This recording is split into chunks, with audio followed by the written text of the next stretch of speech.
abinyujije ku rukuta rwe rwa X, Minisitiri w'Ububanyi n'Amahanga w'u Rwanda Olivier Nduhungirehe yatangaje aravuga ngo tumaze igihe tubwira ibihugu byo mu burengerazuba inshuro nyinshi, imyaka yari igiye kurenga 30, tubabwira ko abantu basize bakoze genocide mu Rwanda aribo bari mu mutwe wa FDLR ubu ngubu bagikomeje gutera ikibazo cyangwa se babangamiye umutekano w'igihugu cy'u Rwanda, ngo cyane cyane muri iyi minsi uwo mutwe wa FDLR noneho ushyigikiwe na leta ya Kongo ndetse bamaze kumera nk'abo bashyize mu gisirikare cya FARDC, FDLR gukora n'igisirikare cya FARDC. Ibyo bintu ngo u Rwanda rumaze imyaka myinshi ruvuga ati FDLR ibangamiye umutekano w'u Rwanda. Ikibabaje hano turacyari gusoma urwandiko ngo gusa nanone ibyo bihugu by'ibihangange byanze kumva u Rwanda, byanze kudutega amatwi, bikomeza kuvuga ngo abasirikare ngo ba FDLR ngo na abasaza ngo bamaze imyaka myinshi mu mashyamba n'abantu bashaje bakenya badafite imbaraga,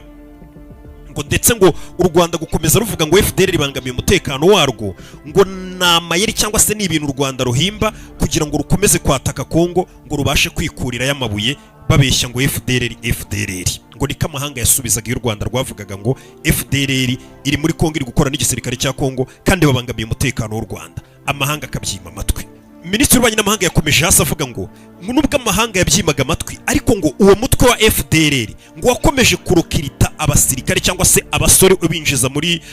mutwe wa FDLR, cyane cyane bakarokirita abasore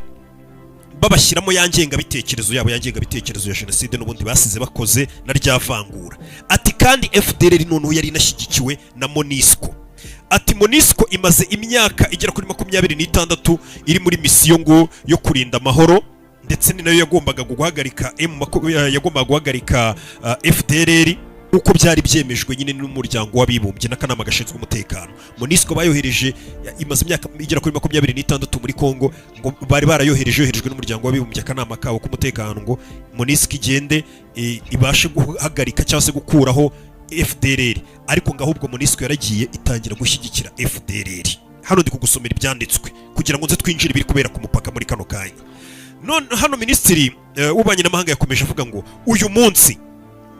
indwanyi ziri muri FDLR cyangwa se abasirikare ba FDLR bafatiwe ku rugamba bari kurwana. Mu bafashwe harimo Brigadier General Ezekiel Gakwerere, ngira ngo amafoto y'umuri no kuyabona. Umwe ngo bivugwa ko ari umwe mu bicanyi bishe umwamikazi Rosalia Gicanda. Uyu mujenerali mwabonye wa FDLR wafashwe azanye na bara abasirikare bandi b'insoresore bafatanyaga muri FDLR, uyu mujenerali wafashwe ari gushinjwa cyangwa se n'umwe mu bantu bishe umwamikazi w'u Rwanda Rosalia Gicanda. Ngira ngo uyu mujenerali wa FDLR